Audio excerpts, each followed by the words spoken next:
ìwọ tó wá padà sílé jẹ́ kí dáadáa rẹ kó lékún sí, dáadáa rẹ síyàwó ẹ,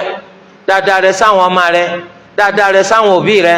dáadáa rẹ sáwọn alábàágbé rẹ, dáadáa rẹ sí gbogbo àwọn ọmọ ìyá rẹ nínú ẹ̀sìn Islam jẹ́ kó lékún sí, àmì pé hajj rẹ gbà mí. àmọ́ tá a bá darí hajj tó a pè sìgá òfò tó mu ó tún padà díẹ̀ ó tún wá ń fa èéfín yẹn bíi ti Iblis, ó tún ń fa gbó. ó lóun rí i pé àwọn lárúbá mi náà wọ́n máa mu sìgá àbẹ́rẹ́ rí nǹkan tó ń rí mákànù.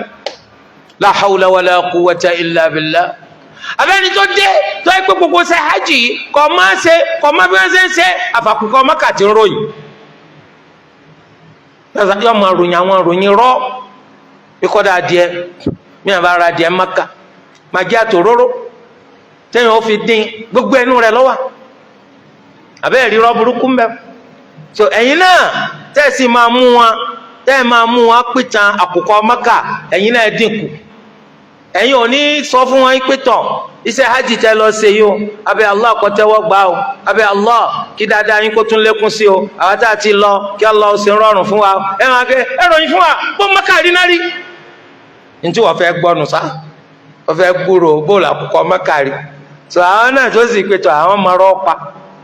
ó lè pa àkùkọ maka ga tó àgbà àjí ẹ dínkù ọ̀dà ọ̀tún báyìí. so torí de eléyìí báyìí abẹ́ Allah kó tẹ́wọ́ gba hajj ẹni tó lọ sí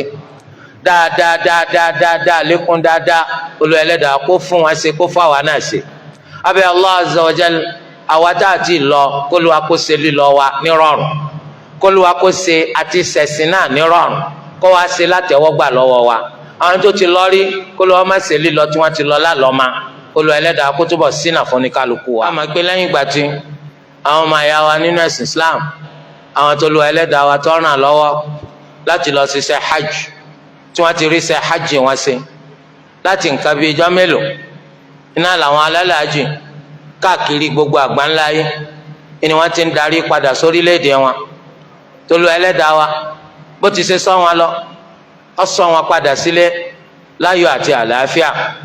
orílẹ̀-èdè wa Nàìjíríà òun náà gbẹ̀yìn nínú àwọn orílẹ̀-èdè táwọn alálàájì ti gbéra lọ tí wọ́n sì tún ti ń padà sílé lálàáfíà. abẹ́ Allahu azza wa jal kó ṣe hajj àwọn ẹni tó lọ ṣe hajj náà ní hajjan mabrura. Olúwa kó tẹ́wọ́ gbà lọ́wọ́ wọn kó ṣe hajj wọn lọ́kàn nínú sábàbí téèyàn máa fi rálì janna wọ̀ lọ́la gbẹ̀ndàl kìyàmù. wáyé o ní ìgbà tí alálàájì bá darí kó ṣọ́ra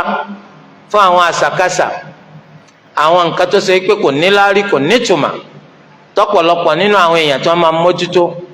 lẹ́yìn ìgbà tí wọ́n bá darí hajj. nínú rẹ̀ ní kí alálàájì kó gan kalé kó má lọ mọ́sálásí rárá wípé àfi tó bá tó dijọ́ kan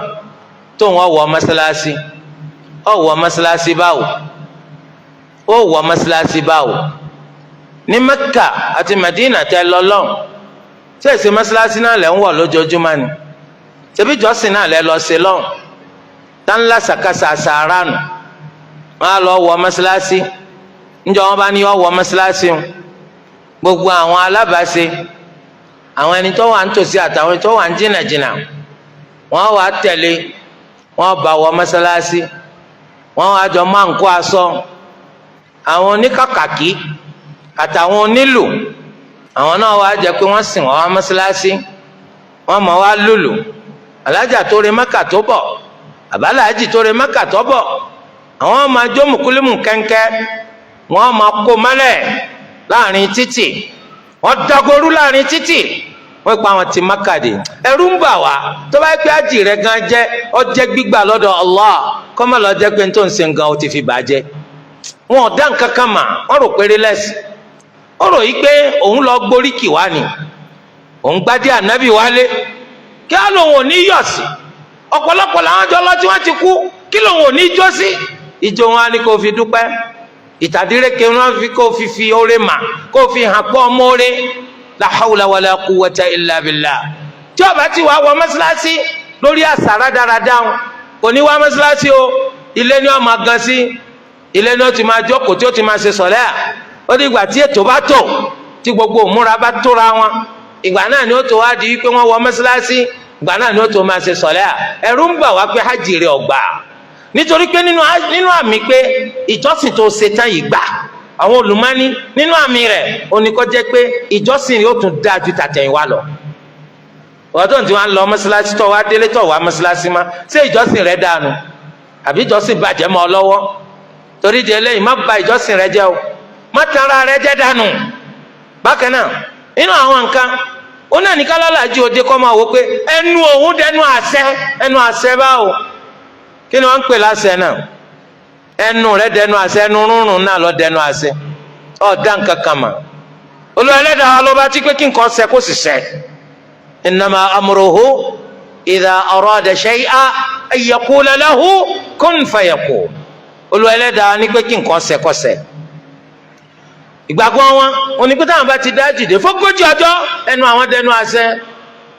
tó ń bá sọ̀rọ̀ òdì ọ̀rọ̀ sí ọ àfà yóò mú ọ ni tó ń bá sì ṣàdúrà fún ọ yóò sẹ́ni eléyìí tó bá yẹ pẹ́lẹ́ bọ́ bá ní ọ tó bá ké káfìrí bá ní ọ àmọ́ mùsùlùmí ẹnu àṣẹ pọ̀ ẹnu àṣẹ ni ẹnu àṣẹ tó ń fi ń ṣẹ́gi ni. akramakumullah ìwọ àmọ́ bẹ Allah gẹ́gẹ́ bá wa tá a lọ hajj náà ṣe ń bẹ Allah ibi kí Allah dákun kó gbàdúrà wa ni ẹnu wo lẹ́nu àṣẹ ẹnu ẹ̀ wo lẹ́nu àṣẹ tó ń tan rẹ̀ dànù. torí ẹ̀ ṣọ́ra fún ìgbàgbọ́ kí gbàgbọ́ eléyìí tó pọ̀lọpọ̀ ń gbé ká ìgbàgbọ́ rádaràdá eléyìí tó wá látara òdo àìmọ̀ nípa ẹ̀sìn.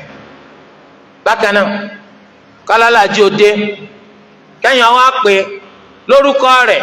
ìyá alágbájá bàbá alágbájá tẹ́ ẹ máa pè kọ́ afájúró pé kíni kó ló wá sọlá fún yàn kẹ́ máa ṣe lára rẹ̀ ìlara kí la ṣe o ẹ màmí lálàájì ni ọkọ̀ ọmọ pàjọpọ̀ àràfọ́ ọdún yìí ni pẹ̀lú àwọn tó lọ hajj la ilaha illallah ó túmọ̀ sí pé ń tọ́ wá lọ sí hajj nù oríkì lọ́ wá lọ jàmá oríkì lọ́ wá lọ́kọ̀ lọ sí sí hajj lillah bẹ́ẹ̀ sì ni ẹni tó ní ládàá nídìí ṣe hajj ó ní man hajja lillah ẹni tó bá ṣe hajj tiẹ̀ nítorí ti Allah bákan náà ó darí hajj ó gbọ́dọ̀ padà sí di pálapàla rẹ o ìdí rádaràda rẹ o owó èlé olè jíjà jìbìtì àfọwọ́rá ẹbọ ṣíṣe ọ̀fọ̀ pípé ẹgbẹ́kẹ́gbẹ́ ẹgbẹ́ àwọn dáridári ẹgbẹ́ àwọn ọmọlẹ́gbẹ́ ológbóni ẹgbẹ́ àjẹ́ ẹgbẹ́ oṣó gbogbo àwọn ẹgbẹ́ orí ibùtọ wa kọ ọjẹ pé o ti túbá o gbọ́dọ̀ padà sídìí rẹ̀ má o gbọ́dọ̀ fàájì ṣe zina o gbọ́dọ̀ fi mutí o gbọ́dọ̀ fi tọ́tí o gbọ́dọ̀ fi rọtí o gbọ́dọ̀ fi ta tẹ́tẹ́ o gbọ́dọ̀ fi lu jìbìtì hajj rẹ̀ o gbọ́dọ̀ fi parọ́ bẹ̀rù Allah rántí kó tí bólú àṣàdéhùn nígbà tó lọ sí Kaaba ọ̀n bólú àṣàdéhùn ìwọ Allah bó ti ṣe sọ mi débi mọ́ ń ṣàdé fún wa Allah pé n tó kù fún mi nínú gbèsè ayé tí a ní màá ma fi ṣe mọ́ wàá délé kọ́ yí àdéhùn ya ayyuhal ladhina amanu awfu bil uqud àdéhùn yẹn máa pé rántí pé èèyàn kí parọ́ fọlúwa kó mú jẹ rántí pọ̀ sọ fún Allah kíkẹ́ gbogbo wa burúkú àwọn wa pálapàla tó ń wù kó tó di pọ̀ lọ sí hajj ya Rabb tó o bá fi lè sọ mi délé lálàáfíà n tún padà sídìí ẹ̀ mà má padà sídìí rẹ̀ má o má padà sídìí rẹ̀ má o má bà hajj rẹ̀ jẹ́ o ẹ̀kan nínú gbèsè ayé ìní hajj jọ́ràn yàn lórí èèyàn ọba àṣẹgbẹ̀rún hajj ẹ̀yọ̀ kan ètò ọkọ̀ ṣeun náà lọ́ràn yàn